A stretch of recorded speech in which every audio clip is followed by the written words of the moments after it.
Hello, this is Bo Archibald again. Thanks for clicking on the link. I wanted to share a video someone had sent to me this week. It's Lasandra. Lasandra is talking about her going through the funeral process with the VA with her mother, just giving her experience. I thought it'd be good to share with you, and thank you for sharing it with me. As always, there's the blue button below. If you want to schedule a call with me, feel free at any time. Based on the lessons that I've learned from burying my mom. But during this time of her terminal illness and stuff, I learned a lot.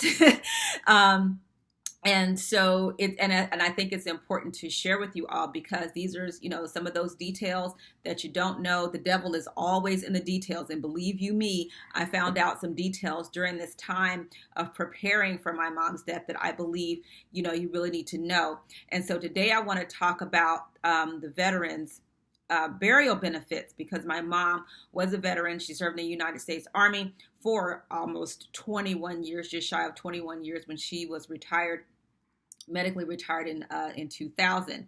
So one of the things that I have often heard veterans say is, "Oh, just let the military bury me.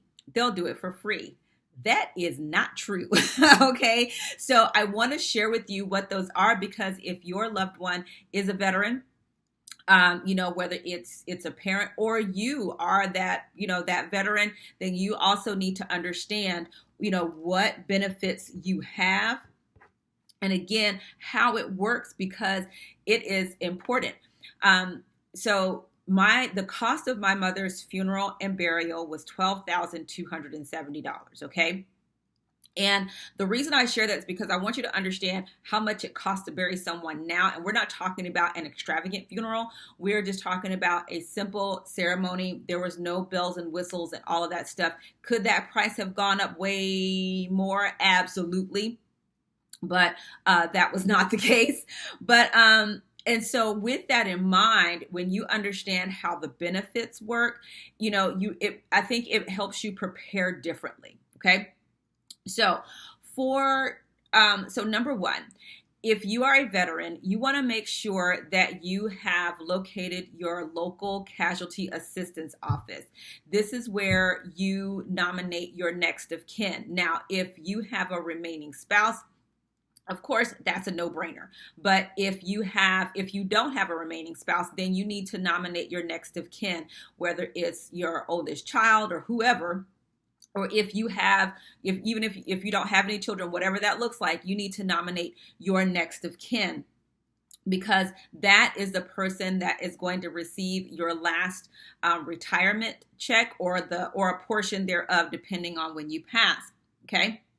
Now, the VA provides the burial flag, and they also provide the headstone for free. But now, with the headstone, though, you have to have the granite to mount the headstone, and that is $765, at least in the state of Georgia. That's how much that headstone, the mount costs, and so that cost is not covered. All right. So they do provide the headstone, they do provide the flag, but the granite where you got to mount the headstone, you got to pay for that. Now, as far as costs go, understand that the VA pays for burial, not for the funeral. Okay. So, so again, you think about that. So what the VA pays, they pay a range from $200 to $2,000. All right. So if it's determined to be a service related death, then that would be the $2,000 death benefit. Now, if it's not service related, there's a $300 burial benefit and a $762 plot benefit. Okay. Now, then there's a lot of if-thens in all this stuff, you guys. So if your loved one passes while at the VA, then you get a $762 burial benefit and a $762 plot benefit. All right. So it matters if you pass away in the VA versus not the VA. If it's a VA contracted place, again, there's lots of moving parts to that. All right.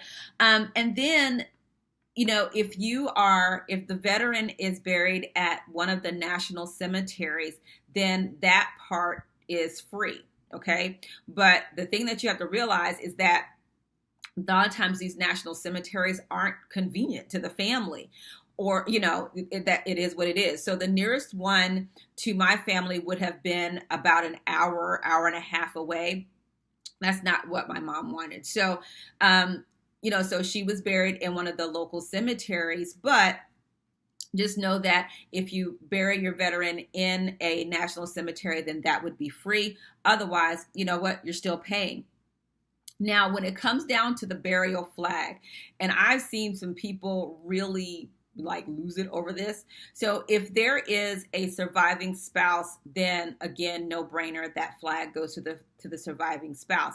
But if there is no surviving spouse and you're talking about your children, then it goes to the oldest living child, unless that oldest living child, relinquishes that to say, okay, you can give it to someone else, right? So just know that by regulation, that's what it is. But the thing about the VA death benefits, this is not in advance. You have to apply for this stuff because you have to have the death certificate, you have to have the obituary in order to apply for these benefits.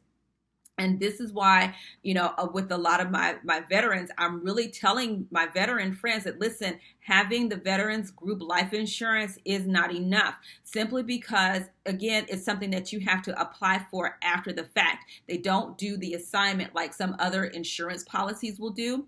So this is why you have to really know what kind of insurance you have and how it works. So if all you have is VGLI, the Veterans Group Life Insurance, just know that your loved ones are going to have to apply for that benefit and wait for it to be processed in order to have money to bury you. This is why I am recommending you get something else, okay? So, and also the death benefits. This is something that you apply for after the fact. It's not something that you can get done, in a timely fashion in order to have these funds available to bury your loved ones. So if this had been all my mom had, we would have had to come out of our pockets this $12,000 in order to bury her. I'm very grateful that she had, thought enough to get, or however that happened, that she was able to purchase different types, a different type of life insurance so that we would not have to have that financial burden. So, sometimes when we see people, having these GoFundMe's, it's not necessarily because they didn't have insurance. It may be because the type of insurance that they have, it doesn't pay out, until after you apply for have the death certificate and all that. And that only makes the costs go up because then you have to pay to store the body of your loved one. Okay. So this is why, like I said, I'm doing these videos because I really hope that it sparks conversations in your family to have these tough conversations to figure out what is the plan for you to leave this earth. Because if you don't set the plan, then you're going to be leaving your family to have to figure this out. And then they're going to be trying to figure this out while they're trying to grieve at the same time. And it's not cute. Okay. So that's the deal on the veterans burial benefits. The benefits are there, but the way that you have to apply for that stuff, it's just not convenient at all. And so this is why I really recommend that you have some other type of insurance that's going to do what we talked about is the assignment. So the assignment means that each beneficiary signs this particular form that says that the insurance company can then pay the funeral home directly to take care of the cost of that funeral, and it's not something that you have to come up with out of pocket. There is a fee that is associated with that, but in the big scheme of things, that fee is worth it, because if you got to come up with this money first, okay, then it's that can be a disaster, and where do people turn to? They, either go to credit cards, or, they go and pull money out of 401ks, wherever there's a big lump sum of money sitting so that they can bury their loved ones. And so if we are to be responsible, then this is why, we take this time while we're living to make these plans so that our families don't have to deal with this on the back end and trying to take care of business and grieve at the same time. It is not a good mix of things. I will be the one to tell you. So Um, so that's it for as a summary of the veterans burial benefits. So if you have a veteran that is your loved one, and if you know in your family that you may have to deal with the arrangements, help with the arrangements, have these conversations now so that everything is in place, so that when it's time to grieve, it's time to grieve, and you can focus on that instead of trying to figure out the logistics of how you're going to bury your loved one.